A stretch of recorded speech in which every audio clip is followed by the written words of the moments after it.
Hi everybody, thank you so much for tuning in to Sustainable Claremont's ABCs of Composting. Um, the three videos that we're going to show you today are three different approaches to starting to compost your food scraps from home. We know that one of the biggest impediments to starting some sustainable action is that first step. And really what Earth Action Week is all about is helping you make that first step and taking action in your own lives. With composting, it's really a simple process, and we're going to learn more about that in the next three videos. But it can be really overwhelming. If you go on and look at YouTube or go on different websites, it can seem like there are a lot of really important steps and different ways that you can sort of mess things up. What we wanted to show you today in the next three videos is that there are a lot of different approaches to composting, all of which work and are effective. And what's most important is just getting started and finding what works for you and for your family and for the space that you have. The first video that we have is going to be a video of my colleague Angela and her home setup. The second video is going to be me at my house, and we have a kind of smaller area, and so showing you how to use different compost piles if you don't have so much space. And then the third is going to be an overview of our community compost program with our board chair Richard Haskell and with our community compost manager Romeo. We hope you find this helpful and that it helps you take that first step. And as always, we really appreciate your feedback. And so here we go with our first video.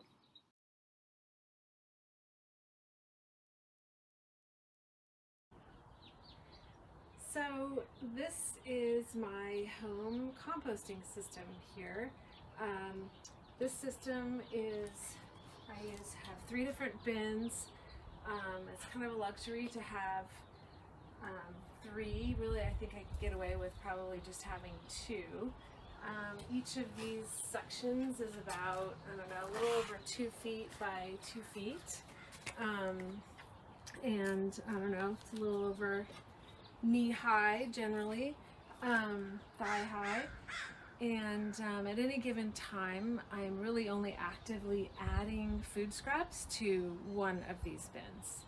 So the bin that's currently active right now would be this one. And it's actually getting to be about full. I think today this would be probably the last time that I will add food scraps to this bin, and then I think I will start my empty bin again, being the active one. When it gets too much fuller than this, when I try to add compost or scraps to this bin, it's just kind of hard to stir it without it spilling all over. So as you can see, the top is a layer of leaves, a couple inches deep, and then under there you start seeing soil. One thing I like to do is try to make sure that there's no visible food on top. I think it helps to keep the critters away, and certainly speeds up the composting if things are covered up. So right now I have this bucket. This is the bucket that I keep in my kitchen. As you can see, it's full of tea leaves, coffee grounds, banana peels, whatever. And when I first come out, I tend to scrape away about one side of the bin, and I happen to know that the last time, a couple days ago, when I put food in here, I put it in this corner right here. So I won't add my new scraps to that spot. I'm just going to stir it up a little bit and give it a little air in that section. And this type of pitchfork is really, really key. It makes it really easy. I think this is probably where I'll add today's compost. So I'll just loosen it up a little bit, and I'll dig a little hole, about like that. And then I'll take my bucket and I dump it in. And as you can see, I put torn up pieces of my egg cartons in the bottom, which makes it come out of the bucket really easily. It just kind of falls out. Then now I have this new, wad of food scraps there. I'm just going to break that up a little bit. Again, I like to kind of get some air in there. So I also want to spread those microbes around, and the wood chips and the leaves and things that are in there. That's what's going to do the breaking down of the food. Stir it up, kind of loosen it up, cover it up, and then spread my leaves on top again.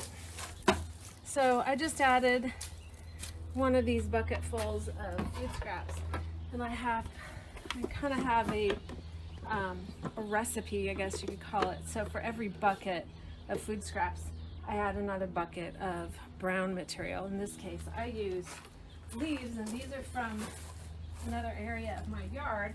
Actually includes a lot of dry leaves and some bark and sticks and other things I've collected from around my yard. So I'll just take a bucket full of this, roughly, and add it, sprinkle it on top, cover it up. Then I will also, especially in the summer when it gets really hot, it's important to keep your compost bin moist, not sopping wet, but definitely moist. So I'm going to go over here to my rain barrel and fill this full of water. I'll be right back. Okay, so now I've filled this bucket, mostly just to rinse it out, but filled it up with about a bucket full of water. So now I'll just kind of pour it on top. It's been raining lately, so moisture is not really a problem. Sometimes I have to add, a couple of buckets, or just get the hose and spray it down. But basically that's what I do about every day or every other day. We go through quite a lot of veggie and fruit scraps. I do not put any meat products, dairy products. Try to avoid a lot of starchy things too, but the occasional starchy thing like bread or pasta will end up in there, not in very high quantities. And then for me, I don't know how I came about this, but I happened to have this little press board, paperboard thing, and I started using it in the summer a few years ago to help keep the moisture in, and maybe it discourages the critters, but as you can see, it's not foolproof, but I think it does help keep the heat and the moisture in there. So that's kind of what the daily, every other day routine is. Once the compost bin starts really working, you'll notice that it gets pretty hot. You can even, on a cool morning, you can see steam coming out of there when you dig a hole down in there.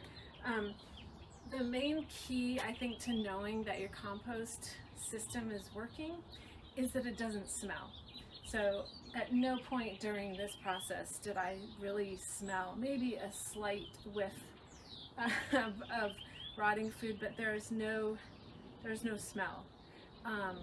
It should not have a strong smell, and it should always be light and not soupy or not too dry. The finished compost, now I mentioned in the beginning that this bin is about full, so I'll stop adding scraps to that one after today, and then I will let that sit for a couple of months. I might turn it occasionally like I did with the pitchfork throughout those couple of months, but for the most part I'm just gonna let it be and not add anything new to it. And after a couple of months it will start to change in character and look more like this finished compost here. And you could, I suppose, put this directly on your plants in your yard. I also have a sifter that has this metal mesh, just a little frame about this big, 2x2, and you can sift out a lot of the bigger material that hasn't broken down, like pieces of bark and sticks, and then you get a little denser compost. So for a lot of plants, I do sift it before I use it, and I leave the larger woody material in here for the next time I want to use this bin. This bin here, I've sifted out pretty much a lot of the good stuff. This has been left to kind of dry out. I haven't added anything to this bin for probably 6 months or more. But it's a good base to start adding. It's almost a good base to start adding more food scraps to.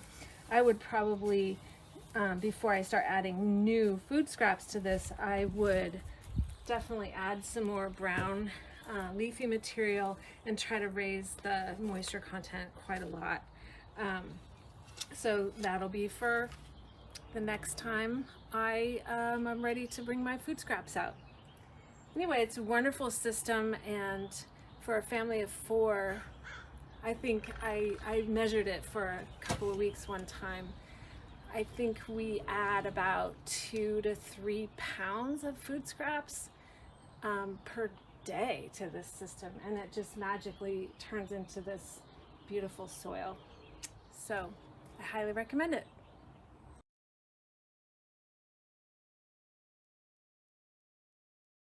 All right. Hi, everybody. My name is Stuart Wood. I'm the Executive Director at Sustainable Claremont. Today I'm going to be talking to you about compost for Earth Action Week. So compost is one thing that we can all do pretty easily. It takes pretty minimal effort and supplies and materials, and has a big impact on climate and the environment. So I just wanted to tell you really quickly about the way that I compost at home, and how you can do it at your home. So first off, let me a quick note about my setup. I have 3 piles here. I've got my browns, which is a bunch of old leaves and cuttings from the yard that I go grab every Sunday before the pickup comes. I've got an active pile here where I'll put my food scraps, and I have a curing pile over here. So this is a pile that I created for probably about 6 to 8 months, and now it's just sitting and is turning into soil for us. Personally, we use compost mostly for food scraps. In our house, we have a little bowl that we keep next to our coffee maker and next to where we prepare food. So every meal, whatever we have left over, easy to put into the plastic container, and then probably every 2 days, every 3 days, I'll bring it out here and put it into the pile. And this is really simple stuff. You don't have to it's easy to go online and look at a bunch of videos and overcomplicate the composting process. So here I have my containers. So this is just food scraps, coffee, and banana peels and avocados, things like that. And it's about a day or two's worth, and I'm gonna add it to my compost pile. So all you do is you drop it on top and you cover it up. So you wanna make sure that you're using enough browns, which is like dry, flaky stuff. It's been dried out, it's brown. And greens, which are things that are still living, like your grass or like the banana peel that you're putting into the compost pile. Add it to the pile, and then you cover it up, and that's it. And every now and again, if it feels like it's getting too dry, you can water the compost pile, and then you just let it sit. And the amazing thing is that after not too long, it'll start to produce soil for you. So here I've got my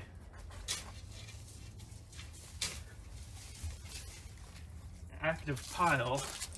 I haven't looked at this for a couple months now, and you can see that this is just, it's soil. This is all the food waste, all the coffee grounds, banana peels, and strawberry tops that we've been putting in it for, you know, a year, and now it's soil that I can use for my garden.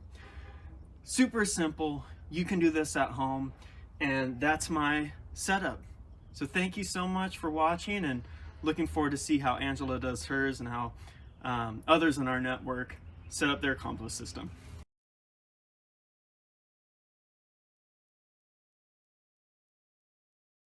Hi everyone, my name is Romeo. I'm the compost manager here at the Claremont Community Compost site of Sustainable Claremont here at the Friends meeting in the city of Claremont. So today we're going to show you how we process our food waste coming from 34 families in Claremont and neighboring communities. All right, to make really good compost, you need 3 ingredients, and one of them is wood chips, which we get from the city of Claremont for free. The second one over here is animal bedding, which we also get for free from Amy's farm in Ontario. So to make your compost pile, you need to layer the 3 items that we talked about, which is food waste, animal horse bedding, and wood chips. So first we'll do the food waste here.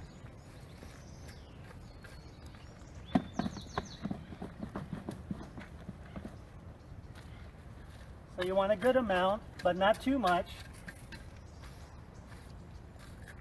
So that's several inches? Probably about a couple of inches, yeah. And then after that,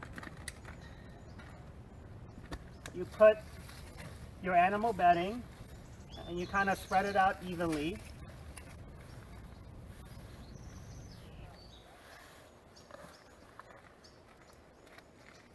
And then lastly, you put your wood chips.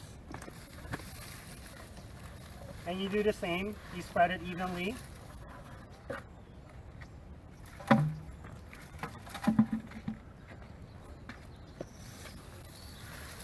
So that was 2 buckets full of wood chips and maybe half of...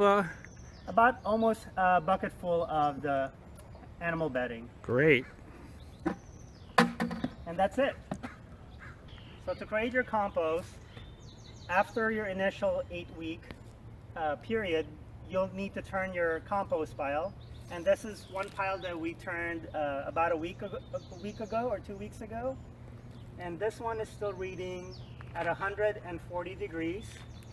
And if we go down our compost piles here,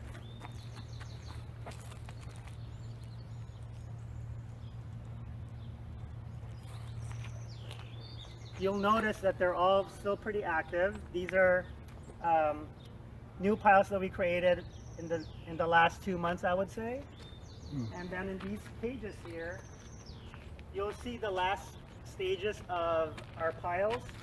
So these are almost ready to be turned into finished compost. And gradually, if you have the thermometers in each of these cages, you'll see that the temperature has decreased dramatically. And right behind you here, Romeo, how hot do they get in that process? it gets as hot as 160 degrees.